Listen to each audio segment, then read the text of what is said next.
من أنا من أنا من أنا لولاكم. Assalamualaikum warahmatullahi wabarakatuh. Alhamdulillahi rabbil alamin.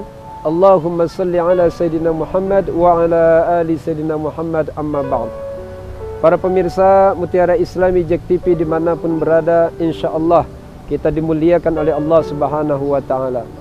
Para pemirsa Mutiara Islami JEK TV dimanapun berada, pada kesempatan yang berbahagia ini saya ingin memberikan satu kajian tentang 6 ghibah yang dibolehkan di dalam syariat Islam.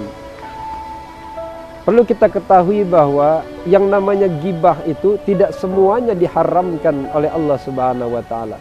Seperti yang kita lihat pada saat ini, perkembangan zaman saat ini di dunia medsos juga.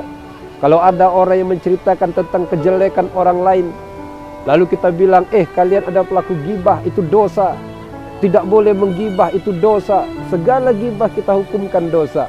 Padahal di dalam Islam ada 6 ghibah yang dibolehkan di dalam Islam. Bahkan sunnah dianjurkan, bahkan wajib bagi orang untuk menggibah. Kalau tidak digibah, maka dia akan berdosa di hadapan Allah Subhanahu wa ta'ala. Maka dari itu, pada kesempatan ini ada 6 daripada ghibah yang dibolehkan di dalam Islam. Mudah-mudahan bermanfaat. Adapun yang pertama, yaitu ghibah yang dibolehkan oleh agama kita, yaitu ghibah dengan niatan untuk mencari keadilan. Kita menceritakan tentang kejelekan orang lain, tentang penganiayaan, kezoliman orang lain kepada hakim, kepada aparat penegak hukum, kepada ketua RT, kepada tua-tua tenggana, yang untuk menyelesaikan masalah, mengambil keputusan untuk menegakkan keadilan. Maka ini hukumnya wajib kita menggibah, wajib kita menjelaskan tentang penganiayaan ataupun kejelekan orang lain, agar hakim, penegak hukum bisa menegakkan seadil-adilnya. Ini hukumnya adalah wajib. Kalau kita tidak memberikan kesaksian yang benar, maka hukumnya adalah dosa. Maka Rasulullah SAW bersabda, mengancam orang-orang yang tidak mau bersaksi dengan kebenaran, bahwa nanti di yaumil akhir akan dibangkitkan oleh Allah dalam keadaan lidahnya terpotong, penuh nanah dan darah di mulutnya. Nauzubillah, summa nauzubillah. Nah, ini adalah ghibah yang dibolehkan, yaitu untuk mendapatkan keadilan. Yang kedua, yaitu ghibah yang dibolehkan, yaitu dengan niat untuk merubah daripada orang yang kita ghibahi itu, untuk supaya merubah kejelekannya menjadi kebaikan. Kita ceritakan kepada orang yang kita yakini dan kita harapkan orang tersebut bisa menyelesaikan atau memperbaiki daripada kejelekan orang yang kita ghibahi. Seperti contoh, kita menceritakan kejelekan saudara kita kepada ustadz, kepada aparat penegak hukum, kepada orang-orang yang kita anggap beliau bisa untuk menyelesaikan atau menasehati ataupun memberikan perubahan kepada orang yang kita gibahi. Kita temui seorang ustadz, saya mempunyai teman, dia ini hobinya berjudi, hobinya mabuk-mabukan, dan dia susah untuk diajak sholat. Gimana ini ustadz, kalau memang ustadz bertemu sama dia, tolong nasihati, tolong diberikan pengertian, dan juga kalau bisa dirubah daripada kejelekannya. Nah, ghibah yang seperti ini untuk merubah daripada orang yang kita ghibahi ke arah yang lebih baik, ini dibolehkan di dalam agama kita. Yang ketiga, yaitu menggibah dengan niat untuk menyelesaikan masalah kita dengan orang yang kita ghibahi, kepada orang yang kita anggap bisa menasehati ataupun bisa memberikan solusi dalam permasalahan kita. Kita datangi seorang ustadz, seorang kiai ataupun penegak hukum. Ustadz, saya ini punya teman ustadz, cuman dia hobinya ini agak jelek, dia hobinya peminum, dia hobinya mencuri. Kalau saya ikuti dia, saya akan terjerumus kepada kejelekannya. Nah, kalau saya putuskan silaturahmi, maka ini sesuatu yang dilarang oleh agama. Gimana ustadz untuk menyelesaikan ini? Nah, menceritakan kejelekan untuk mendapatkan solusi permasalahan kita dengan orang yang kita gibahi, itu boleh. Ini yang ketiga. Yang keempat, yaitu menggibah dengan tujuan agar menyelamatkan orang lain dari kejelekan orang yang kita gibahi.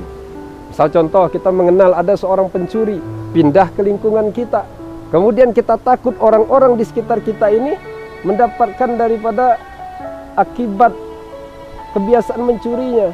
Maka kita ceritakan kepada tetangga kita, wahai bapak, wahai ibu, kalau nanti si fulan datang ke rumah bapak, ke rumah ibu, tolong bapak dan ibu hati-hati, karena biasanya kalau dia ke rumah seseorang itu biasanya ada saja yang hilang.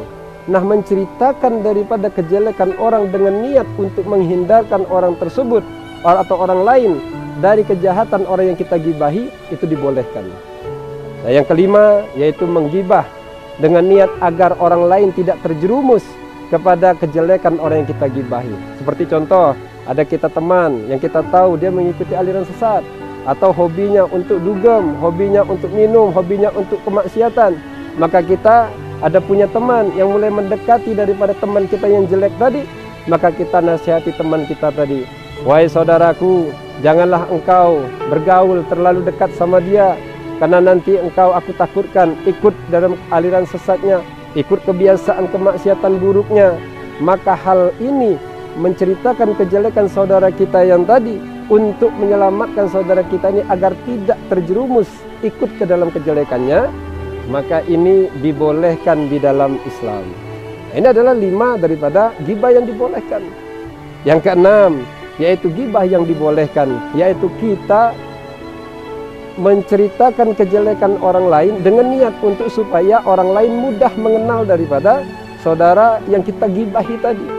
Contoh, misal di lingkungan kita ada 3 orang Iwan, lalu kita nyampaikan, ini tadi Iwan ini seperti ini seperti ini. Lalu bertanya, Iwan yang mana? Nah, kita bingung mau Iwan mana sebab namanya sama. Maka dibolehkan kita menceritakan kejelekan yang terdapat di diri Iwan dengan niat supaya mempermudah daripada saudara-saudara lain untuk mengenal si Iwan tadi. Misalnya Iwan tadi buta, maka itu Iwan buta, dia pincang, Iwan pincang, ada codetnya, Iwan codet. Keburukan ini untuk memperkenalkan daripada saudara yang kita gibahi, itu adalah boleh. 6 inilah yang dibolehkan di dalam Islam untuk kita menggibah. Mudah-mudahan dengan kajian ini tidak ada lagi yang namanya kita menyangka bahwa setiap orang menceritakan kejelekan orang maka haram. Maka kita kembalikan kepada niatnya. Kalaulah niat dia untuk menyelamatkan kita, maka pahala bagi dia. Mudah-mudahan ilmu yang saya sampaikan pada kesempatan ini bermanfaat bagi pemirsa semua. Lebih kurangnya saya mohon maaf. Terima kasih atas segala perhatian. Mohon maaf atas segala kekurangan. Wassalamualaikum warahmatullahi wabarakatuh.